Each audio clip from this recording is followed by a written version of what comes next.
Bayangkan kamu sudah menabung berbulan-bulan, menyisihkan uang jajan, atau bahkan lembur tiap malam demi bisa membeli HP impian yang selama ini kamu incar.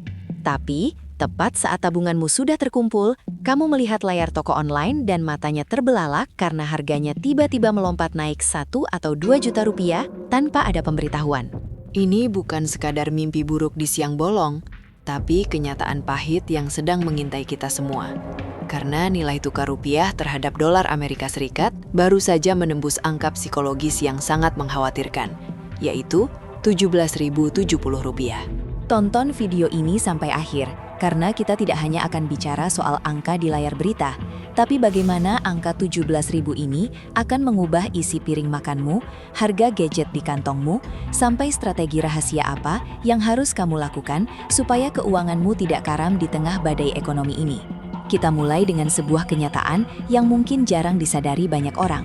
Angka 17.070 itu bukan sekadar angka mati. Bagi ekonomi sebuah negara seperti Indonesia, angka ini adalah alarm yang berbunyi sangat kencang. Mengapa? Karena sebagian besar barang yang kita konsumsi sehari-hari, meskipun tampaknya buatan lokal, sebenarnya memiliki jejak dolar yang sangat kuat. Mari kita ambil contoh yang paling dekat dengan tanganmu sekarang. Smartphone. Pernahkah kamu berpikir kenapa harga HP bisa naik turun padahal pabrik rakitannya ada di Indonesia? Jawabannya ada pada komponen di dalamnya. Layar yang jernih, prosesor yang kencang, sampai modul kamera yang canggih, itu semuanya dibeli dari luar negeri menggunakan mata uang dolar. Ketika rupiah melemah dari 15.000 ke 17.000, biaya yang harus dikeluarkan produsen untuk membeli satu unit prosesor otomatis membengkak hampir 13%. Selisih inilah yang akhirnya dibebankan kepada kita, para konsumen. Namun, sebelum kita masuk lebih dalam ke urusan dompet, mari kita bedah dulu kenapa rupiah bisa sampai keok seperti ini. Kenapa mata uang kita seolah kehilangan tenaganya di hadapan dolar? Analogi paling gampang adalah seperti sebuah pesta besar di Amerika Serikat. Bayangkan Bank Sentral Amerika, yang kita kenal sebagai The Fed, adalah tuan rumah pesta yang tiba-tiba menaikkan standar masuk ke pestanya. Mereka menaikkan suku bunga. Ketika suku bunga di Amerika naik, para investor besar di seluruh dunia yang tadinya menaruh uang mereka di pasar negara berkembang seperti Indonesia, tiba-tiba merasa lebih aman dan untung kalau mereka memindahkan uangnya kembali ke Amerika. Mereka menarik dolar mereka dari Indonesia secara massal. Hukum ekonomi dasar berlaku di sini. Semakin banyak orang yang ingin membuang rupiah dan mencari dolar, maka nilai dolar akan semakin mahal dan rupiah kita akan semakin jatuh. Kondisi ini diperparah dengan situasi geopolitik dunia yang sedang tidak baik-baik saja. Konflik di Timur Tengah yang tidak kunjung usai membuat para pelaku pasar merasa takut. Dalam kondisi penuh ketidakpastian, instrumen investasi yang paling dianggap aman adalah dolar Amerika. Jadi, semua orang berebut membeli dolar sebagai tempat berlindung atau safe haven. Akibatnya, dolar makin perkasa dan mata uang negara lain, termasuk rupiah, makin tertekan. Bayangkan dolar itu seperti emas di masa krisis. Semua orang mengejarnya sehingga harganya terbang ke langit. Nah, sekarang mari kita bicara soal dampak nyatanya ke kehidupan kamu. Kamu mungkin berpikir, saya kan tidak beli dolar, jadi saya aman-aman saja. Sayangnya, pikiran itu keliru besar. Mari kita lihat meja makanmu. Apakah kamu suka makan mie instan atau roti? Gandum yang menjadi bahan baku mie dan roti itu tidak bisa tumbuh di Indonesia. Kita harus mengimpornya 100%. Dan coba tebak, kita membelinya pakai apa? Pakai dolar. Kalau harga dolar naik, harga gandum naik. Kalau harga gandum naik, biaya produksi pabrik mie instan naik. Dan ujung-ujungnya, harga satu bungkus mie instan yang biasa kamu beli di warung bisa merangkak naik atau ukurannya jadi makin kecil. Inilah yang disebut dengan inflasi impor. Contoh lain yang sangat terasa adalah kedelai. Sebagian besar kedelai untuk membuat tahu dan tempe yang kita makan setiap hari berasal dari Amerika Serikat.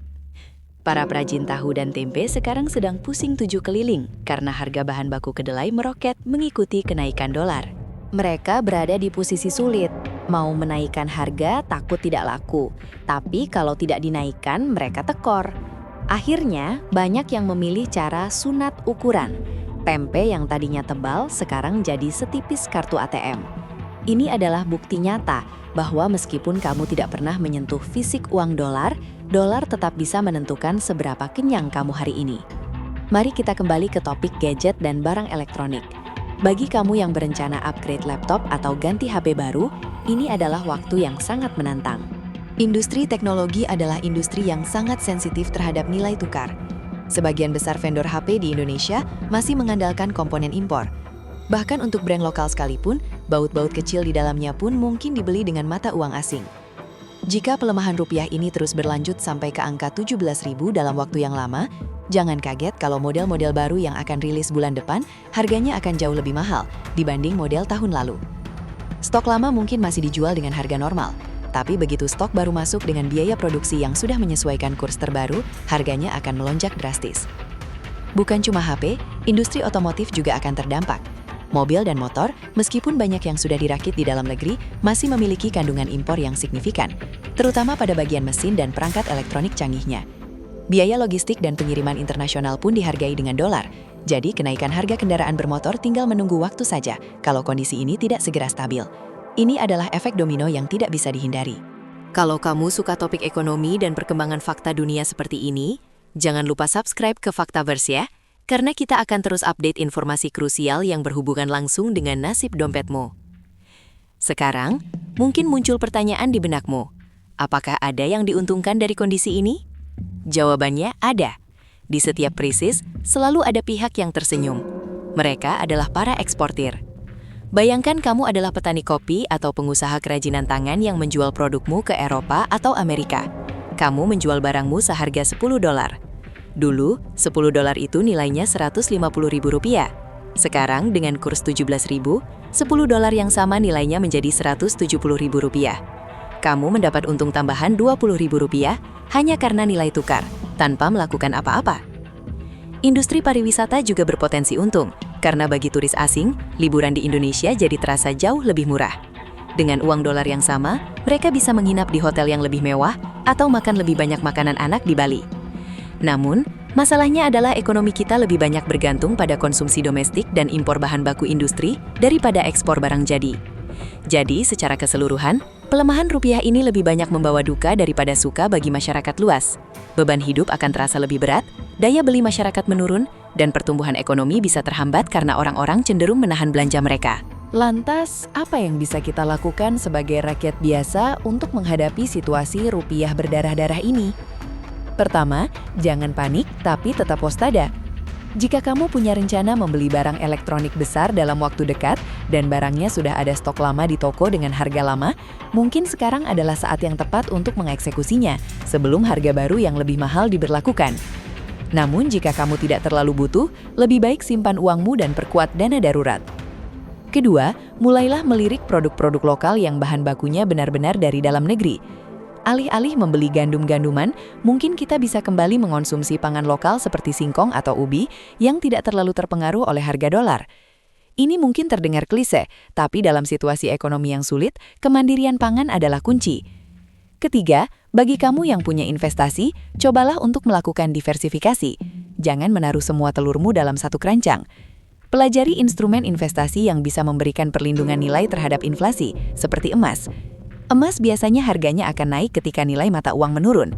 Ini bisa menjadi pelindung agar nilai kekayaanmu tidak tergerus oleh waktu dan pelemahan kurs. Pemerintah dan Bank Indonesia tentu tidak tinggal diam.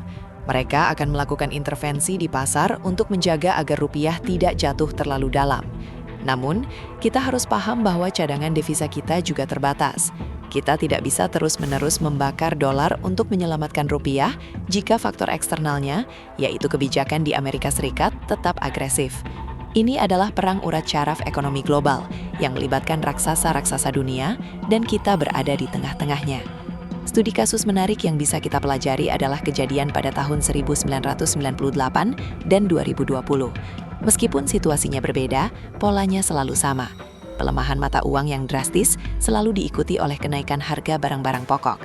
Bedanya, sekarang fondasi ekonomi kita jauh lebih kuat dibanding tahun 98. Perbankan kita lebih sehat dan cadangan devisa kita jauh lebih besar.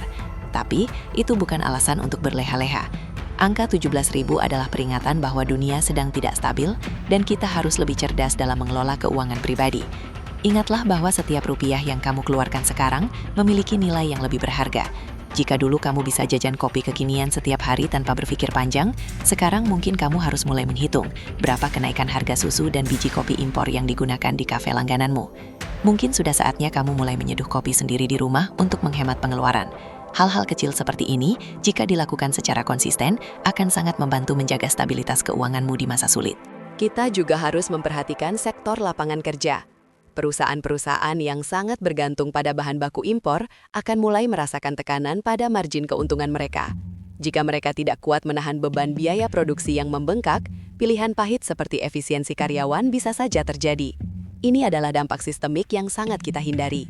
Oleh karena itu, dukungan terhadap konsumsi produk dalam negeri bukan lagi sekedar slogan nasionalisme, tapi sudah menjadi strategi bertahan hidup secara ekonomi nasional. Mari kita lihat dari sisi teknologi sekali lagi. Kita sekarang hidup di era digital, di mana hampir semua layanan yang kita gunakan berasal dari perusahaan global. Langganan streaming film, musik, hingga penyimpanan cloud, semuanya biasanya dihargai dalam dolar atau menyesuaikan dengan nilai tukar internasional. Jangan kaget kalau dalam beberapa bulan ke depan, biara langganan bulananmu akan naik. Perusahaan teknologi raksasa tidak akan mau menanggung kerugian selisih kurs, dan mereka akan langsung meneruskannya kepada konsumen. Ini adalah pengingat bahwa di dunia yang saling terhubung ini, tidak ada satupun dari kita yang benar-benar bisa lepas dari pengaruh dolar. Sebagai penutup, kondisi rupiah yang menyentuh angka 17.070 ini adalah momen refleksi bagi kita semua. Ekonomi tidak selalu bergerak naik, ada kalanya ia turun dan menghantam kita dengan keras. Namun dengan pemahaman yang benar tentang apa yang sedang terjadi, kita tidak akan terjebak dalam kepanikan yang tidak perlu. Kita bisa mulai mengatur ulang prioritas pengeluaran, lebih bijak dalam berinvestasi, dan selalu siap dengan segala kemungkinan terburuk. Dunia mungkin sedang penuh ketidakpastian, tapi satu hal yang pasti, pengetahuan adalah senjata terbaikmu dalam menghadapi ketidakpastian itu. Dengan memahami kenapa harga barang naik dan bagaimana mekanisme dolar bekerja, kamu selangkah lebih maju dibanding mereka yang hanya bisa mengeluh tanpa tahu apa penyebabnya. Teruslah belajar, teruslah pantau perkembangan berita, dan yang terpenting, jaga kesehatan keuanganmu sebagaimana kamu menjaga kesehatan fisikmu. Sekarang saya ingin tanya ke kalian, dengan harga dolar yang sudah melambung tinggi ini, barang apa yang paling terasa kenaikan harganya di tempat tinggal kalian? Apakah harga mie instan sudah naik? Atau mungkin kalian punya rencana beli HP yang terpaksa harus dibatalkan? Tulis pendapat dan pengalaman kalian di kolom komentar di bawah ya. Mari kita berdiskusi dengan sehat dan saling berbagi informasi. Sampai jumpa di pembahasan Fakta First berikutnya. Tetap cerdas dan tetap waspada, karena fakta dunia selalu lebih mengejutkan dari yang kita duga.